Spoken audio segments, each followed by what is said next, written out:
नमस्कार दोस्तों, एक नई लर्निंग के साथ हाजिर हूँ और आज की हम लोग लर्निंग में जानेंगे टाटा स्टील को लेकर। दोस्तों समझ में आती है कि टाटा स्टील इंडिया के तो खास करके बड़ी इंडस्ट्रीज के अंदर आती है, खास करके स्टील उद्योग के अंदर। साथ में केवल और केवल इंडिया में नहीं, इंडिया से बाहर भी इनका कामकाज जो है ना वो अलग अलग कंट्री में अच्छे खासे लेवल पे कंपनी कामकाज करती है और वर्ल्ड लेवल बेसिस पे भी कंपनी का कामकाज रहा है टाटा स्टील का, जो कि करीब करीब कह सकते हैं कि 2 लाख करोड़ के आसपास का मार्केट कैप है फिलहाल की बात किया जाए तो। जहां तक कंपनी के बारे में देखेंगे तो कंपनी हमारे सामने ये दिखती है कि कहते हैं द एक्सपीरियंस, और इनके पास ये दिखती है कि leader in the change in the toward the sustainability. Tata steels को लेकर के कहती है जो इनके पास इंडियाज के अलावा यूरोप, साउथ ईस्ट एशियाज, जहाँ पे इनका कामकाज है, चाहे स्टॉक परफॉर्मेंस की बात किया जाए और या कारोबार से रिलेटेड ही बात क्यों ना किया जाए, हम हर एक एस्पेक्ट पे आज चर्चा करेंगे। थोड़ा सा समझने के प्रयास करेंगे कंपनी को लेकर, कंपनी के बिजनेस को लेकर के, और साथ में स्टॉक मार्केट की रिएक्शंस को लेकर। जहां पे कंपनी का बुक वैल्यू केवल और केवल 73 रुपये का है, उसका कह सकते हैं कि भाई 219% के आसपास का ऊंचाई पे इनकी करंट प्राइस का सिचुएशन चलता है, और हायर टू हायर ये 185 तक गया था, लोअर 114 के आसपास तक गया। जो इंट्रेंसिक वैल्यू की बात किया जाए, बिल्कुल नहीं कहता, क्योंकि सर कंपनी फिलहाल नुकसान में चल रही है। नुकसान होने के पीछे कुछ कारणों को समझेंगे, नुकसान क्यों किस कारण से चल रही है। जो कि बड़ी ग्रुप्स की कंपनी रही टाटा, नाम ही एक अपने है टाटा कहलाता। यहाँ पे देखा गया कंपनी में प्रमोटर की होल्डिंग केवल 33% की बची हुई है कंपनी में, जहाँ पे आरओसी और आरओई की आंकड़ा थोड़ा सा कम है, 6% से 7% के आसपास का आंकड़ा दिलाती है। जहाँ कंपेरिजन टू द इंडस्ट्री के बाकी कंपनियों से यदि भीड़ की बात किया जाए स्टॉक में खरीदार को लेकर के, तो जो बाकी कंपनियों में 22 लोगों के भीड़ कहता है, तो यहाँ पे 124 लोगों का भीड़ कहता है। अर्थात यहाँ पे जो स्टॉक का पी है वो काफ़ी वेटेज तौर पे देखने को मिलता है, जहाँ पे डिविडेंड का ट्रैक रिकॉर्ड भी है और करंट रेशो का माप भी कहता है। इन सभी जो समरी डेटा है, इन सब के पीछे हम केवल एक ही चीज़ पे समझने की प्रयास करेंगे, जिसका नाम है R2R, risk to reconciliation, risk to reward and risk to return की चर्चा करेंगे, जहाँ पे कुछ मार्केट के एक्सपेक्टेशन पे होगा, डिमांड सप्लाई के बेसिस पे होगा, और कुछ कंपनी के बिजनेस से जो कुछ दिखावा है प्रॉफिटेबिलिटी को लेकर के, और उसकी हकीकत से हम बयां करेंगे। कंपनी कहती है जो Asia first integrated private steel company है, जो सेटअप हुआ था 1907 ईस्वी में। The company was the presence across the entire value chain of the steels manufacturing from the mining and processing iron ore, मतलब माइनिंग से लेकर के कंप्लीटली, तो जहाँ पे टाटा टिस्कॉन जैसे प्रोडक्ट इनकी आती है वहाँ तक इनके कामकाज देखने को मिलती है।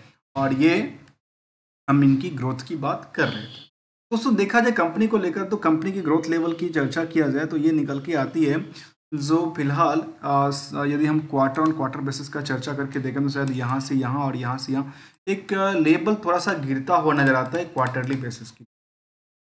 लेकिन यदि हम ईयरली बेसिस के डेटा की तरफ चर्चें तो वो भी कहती है कि एक अलग ऊंचाइयों पर पहुंचती हुई नजर आई थी, लेकिन थोड़ा सा पिछले पीरियड से इसमें थोड़ा सा गिरावट का संकेत देखने को मिला, जो कि 153 करोड़ % के आसपास की अर्निंग नेट प्रॉफिट मार्जिन में गिरावट दर्ज।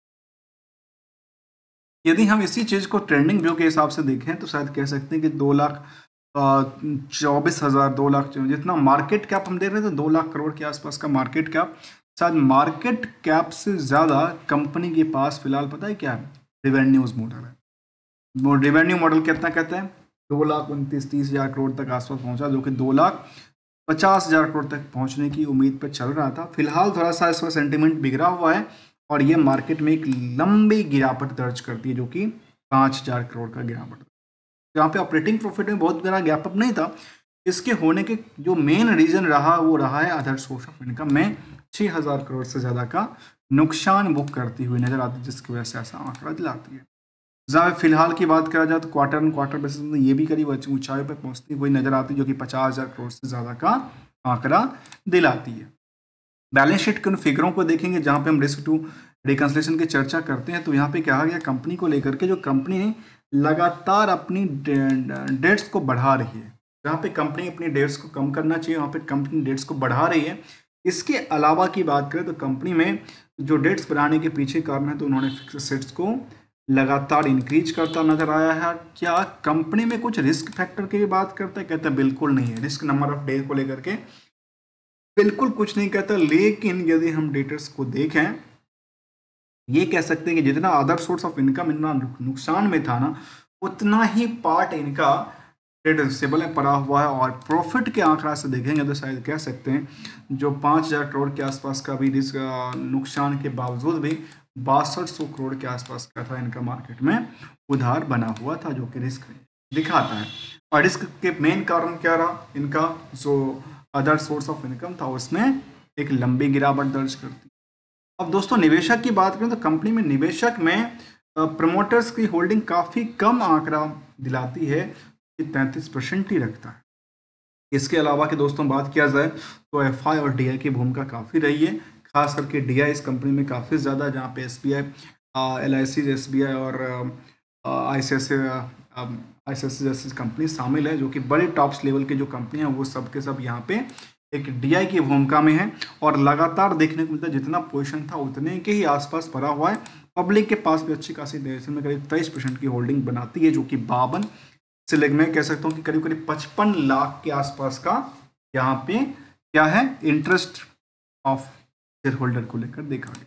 अब दोस्तों देखा गया इनकी चार्ट को, यदि हम चार्ट को देखें तो पिछले कुछ दिनों से जब चार्ट एक हायर टू बॉटम के लिए तैयार हुआ था, प्रॉफिट बुकिंग चली थी, ट्रेंडिंग व्यू, अक्सर कई सारा सवाल होता है कि मार्केट में लगातार गिरावट क्यों हो जाती है। दोस्तों इसको कहते हैं ट्रेंड।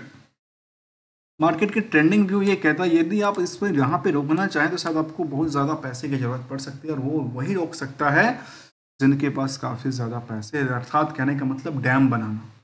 अदरवाइज डैम आप नहीं बना सकते। तो जो जब नदी से पानी की धारा चलती है तो उसी ट्रेंड में चलती रहना चाहिए, और जैसे ही धरातल पे आती है वैसे ही उसको कैप्चर करना चाहिए, वैसी ही आंकड़ा निकल के यहाँ पे मार्केट में क्या हुआ, एक कैप्चर सी बनी। कैप्चर बनने के बाद मार्केट ने ऊंचाइयों पे जाने के प्रयास किया, फिर मार्केट ने क्या किया, सेंटिमेंट बनाया बिकवाली को लेकर। जहाँ पे देखिए मार्केट ने तो लेवल बनाया था तब मार्केट में इंटरेस्ट नहीं था, लेकिन जैसे ही फिर मार्केट ने लेवल बनाया मार्केट में इंटरेस्ट है। और कुछ गोल्डन रूल भी होता है जिन आप समझने वाली बात भी होगी, और उसके गोल्डन रूल का क्या इफेक्ट करता है, उसके कितना परसेंटेज ऑफ ग्रो कहता है, कितना परसेंट ऑफ रिस्क कहता है, उस पर भी जरा देखेंगे। उससे पहले एक नज़र देखिए पीयर्स में। पीयर्स में सबसे नंबर 1 पे जो मार्केट कैप की बात किया जाए तो उसका नाम है JSW steels, Tata steel and the tube investments की बात किया जाता है। इसके अलावा जिंदल स्टील्स हैं, सेल इंडस्ट्री जो कि सेल का सरकार की कंपनियाँ, APLs, श्याम मेटलिस्टिक्स जैसी कंपनी शामिल है। इन सभी में यदि आप ये देखें जो पी का रेशियो सबसे ज़्यादा यदि किसी कंपनी में भीड़ लगा है तो वो टाटा स्टील में लगा है। मतलब इनको लगता है कि टाटा स्टील की ग्रो लेवल आगे चल करके काफ़ी बेटर हो सकता है, इसीलिए यहाँ पे डिमांड इनकी स्टॉक के प्रति लोगों की रुझान बनी है। और बड़े ग्रुप्स होने के बाद साथ कई बार कुछ फायदे भी होते हैं। चलो बड़े ग्रुप्स में कुछ बड़ी रिस्क फैक्टर नहीं हो सकती, और यहाँ पे पिछले कुछ दिनों से हमने देखा कि लगातार कंसोलिडेट करती हुई नजर आई थी। चाहे हम 3 साल के डेटा बेसिस की बात करें या पिछले 5 साल में डेटा की बात करें, तो ये कह सकते हैं जो कंपनी अपनी हायर टू हायर के सो लगातार तोड़ के आगे निकली है, और इस लेवल तक हो सकता है यदि मार्केट आती है तो शायद इनके लिए फिर दोबारा पता है क्या है, यहाँ पे आकर के कहते हैं ना अपॉर्चुनिटी मिलना और इस तरह की चीज़ें मिलती रहना। और वो मिलने के बाद सोचिए मार्केट में जिन लोगों ने यहाँ पे लिया, यहाँ पे बेचा, यही तो मार्केट को चाहिए। एक बॉटम पे लो, टॉप पे जाके प्रॉफिट बुकिंग करो, फिर पसंद आए तो फिर दोबारा लो। ऐसा तो है नहीं जो आप मत लो। तो गोल्डन रूल को भी समझना चाहिए, ये मार्केट एक गोल्डन रूल क्या कहता है। दोस्तों देखा जाए कंपनी को लेकर के तो गोल्डन रूल्स के बारे में ये कहता है कि खुद की फाइनेंशियल रिस्क के अकॉर्डिंग रिस्क लेना चाहिए, और एक्सपेक्टेशन के अकॉर्डिंग जैसे कुछ मिलता है नियर अबाउट तो उसको क्या करना चाहिए, प्रॉफिट करना चाहिए। उसमें 2 चीज़ की कंडीशन ध्यान बिल्कुल रखना चाहिए। एक तो खुद की टर्म क्या है, टर्म क्या रखना चाहते हैं, और ग्रो लेवल क्या रखना चाहते हैं। यदि नियर अबाउट द टर्म और ग्रो लेवल आपकी मैच करती है और उससे ऊपरी सतह के लिए कामकाज करे तो बेटर है, अदरवाइज इसके नियर अबाउट में तो मिल ही जाएगा। और जब तक बेचेंगे नहीं तब तक हाथ में पैसा आएगा नहीं, तो तब तक इंजॉयमेंट हो नहीं पाएगी। इसीलिए कंक्लूजन की तरफ चले तो कंपनी के और जो पुअर सेल्स ग्रोथ को लेकर कहा है, लगातार इसमें सेल्स ग्रोथ उतना बड़ा नहीं था, प्रॉफिट भी उतना फिलहाल नहीं रहा है। स्टॉक प्राइस सीजा तब भी इन दोनों के दम पे थोड़ा बहुत करके चलती नजर आई है। टर्न इक्विटी की बात करा जाए तो थोड़ा भी नियर अबाउट आंकड़ा दिलाती है। केवल केवल अच्छी बात यह है कंपनी में जो निवेशक जो बड़े पैमाने पर बैठे हैं उनकी तादाद की बात करें, यहाँ पे FIDI आम पब्लिक के पास भी करीब करीब 55 से 57 लाख लोग यहाँ पे निवेशक बैठे हैं। अब सवाल आता है कि निवेशकों को लेकर के कंपनी ने दिया क्या। दोस्तों देखा जाए कंपनी में तो कंपनी ने अपने निवेशकों को टाइम टू टाइम कुछ ना कुछ दिया होगा, और फिलहाल में डिविडेंड की पार्ट के भी 3 रुपये 60 पैसे के आसपास डिविडेंड भी देती है। इसको कहते हैं हम R2R, जिसमें कहते हैं रिस्क टू रिवार्ड की बात करते हैं, जहाँ पे रिवार्ड भी इनको देती हुई नजर आई है। अब दोस्तों अगले कड़ी की तरफ समझेंगे जो आखिर risk to reconciliation, risk to reward के साथ साथ रिस्क टू रिटर्न कितना बना के देती है। तो उसमें सामने निकल के आया कि पिछले 6 महीने में 3% से ज़्यादा गिरावट दर्ज कर, चाहे हम एक साल के डेटा की बात करें तो कंपनी 22-70% के आसपास ही उछलती है, और लास्ट 5 सालों में करीब 370% उछाल कंपनी फिलहाल कामकाज करती हुई नजर आई है। अब इसके अलावा की बात किया है तो कंपनी स्टैंडअलोन में अच्छी खासी ग्रो लेवल थोड़ा सा भटकता गया है रास्ता, और स्टील और मेटल्स वाले सेक्टर से देखा जाए कंपेयर करके तो शायद ये कह सकते हैं कि पिछले 5 साल 10 साल में तो परफॉर्मेंस ठीक ठाक रहा है, लेकिन उसके अंदर मार्केट लगातार क्या कर रही है, कंसोलिडेट करती हुई नजर आई है, और यही डेटा इन्होंने साझा किया है। यदि इनको सेगमेंट वाइज भी देखा जाए, कुछ सेगमेंट वाइज भी देती है जहाँ पे हो सकता है स्टील के अंदर कुछ और भी प्रोडक्टिविटी की बात किया जाए या कुछ और आंकड़ा दिखाया जाए, तो ऐसा सेगमेंट वाइज कोई अपडेट नहीं है। यहाँ पे यदि हम पीयर्स की तरफ देखें तो यहाँ के पीयर्स में JSW हैं, सेल हैं और जिंदल स्टील जैसी कंपनी शामिल है। किसके बेसिस पे इनकी